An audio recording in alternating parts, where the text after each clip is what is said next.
Hello welcome back. ഇന്ന് ഞാൻ ഇൻസ്റ്റൻ്റായി പെട്ടെന്ന് ഉണ്ടാക്കാൻ പറ്റിയ പാൽപ്പേടയുടെ റെസിപ്പി ആയിട്ടാണ് വന്നിട്ടുള്ളത്. വെറും 3 ഇൻഗ്രീഡിയൻസ് മതി. അപ്പോൾ എല്ലാവരും ഒന്ന് ട്രൈ ചെയ്ത് നോക്കാം. അപ്പോൾ നമുക്ക് വീഡിയോയിലേക്ക് കിടക്കാം.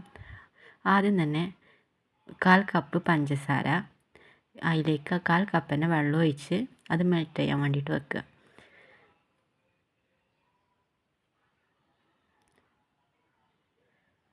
അങ്ങനെ വെള്ളം തിളച്ച് വന്നാൽ അപ്പോൾ തന്നെ ലോ ഫ്ലെയിമിലേക്ക് ആക്കുക കേട്ടോ. അതിനുശേഷം ഇതിലേക്ക് 1/2 കപ്പ് പാൽപ്പൊടി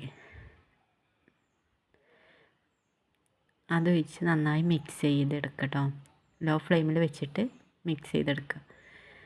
അങ്ങനെ അതൊക്കെ നന്നായി മിക്സ് ചെയ്തിട്ട് ഇതിലേക്ക് 2 ടേബിൾ സ്പൂണും നെയ്യ് ഒഴിക്കുക. എന്നിട്ട് ഇത് നന്നായി പെട്ടെന്ന് തന്നെ ഇളക്കുക കേട്ടോ, അടി പിടിക്കാതെ. അങ്ങനെ പാനിൽ നിന്ന് വിട്ട് പോരുന്ന പരിവാകുമ്പോൾ ഓഫാക്കുക. ഇത് കുറേ നേരം ഇട്ട് കണ്ട് വേവിക്കരുത്, അപ്പോൾ പാൽപ്പേട ഹാർഡായി പോകും. അങ്ങനെ അത് നന്നായി മിക്സ് ചെയ്ത് പാനിൽ നിന്ന് വിട്ട് വരുന്ന ടൈമായ ഓഫ് ചെയ്യാം. അങ്ങനെ അതൊക്കെ ഇവിടെ റെഡിയായി.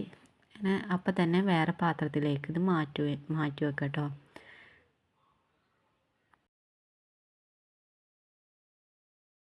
ഇതപ്പം തന്നെ വേറെ പാത്രത്തിലേക്ക് മാറ്റിയെടുക്കുക. എന്നിട്ട് നമുക്ക് എങ്ങനെയാണോ വേണ്ടത് അതേപോലെ ഷേപ്പ് ചെയ്തെടുക്കുക. പറ്റ ചൂടാറാൻ നിൽക്കണ്ട, കുറഞ്ഞ ചൂടിൽ തന്നെ നമുക്ക് വേണ്ട ഏത് ഷേപ്പിലാണോ വേണ്ടത് ആ ഷേപ്പിലാക്കി എടുക്കുക കേട്ടോ. ഇനി വേണമെങ്കിൽ ഇത് ഒരു പാത്രത്തിലേക്ക് എടുത്ത് ഒഴിച്ചിട്ട് അത്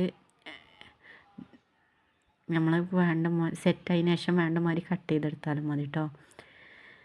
അതിന് ഇൻസ്റ്റൻ്റായി പെട്ടെന്ന് ഉണ്ടാക്കാൻ പറ്റിയ പാൽപ്പേടയാണ്. അപ്പോൾ എല്ലാവരും ഒന്ന് ട്രൈ ചെയ്ത് നോക്കുക. എന്നിട്ട് നിങ്ങളെ ഫീഡ്ബാക്ക് അറിയാൻ മറക്കരുത് കേട്ടോ. അപ്പോൾ ഇനി വേറെ ഇതുപോലത്തെ വേറൊരു വീഡിയോ ആയിട്ട് വരാം. അതുവരെ take care, bye bye. Thank you for watching.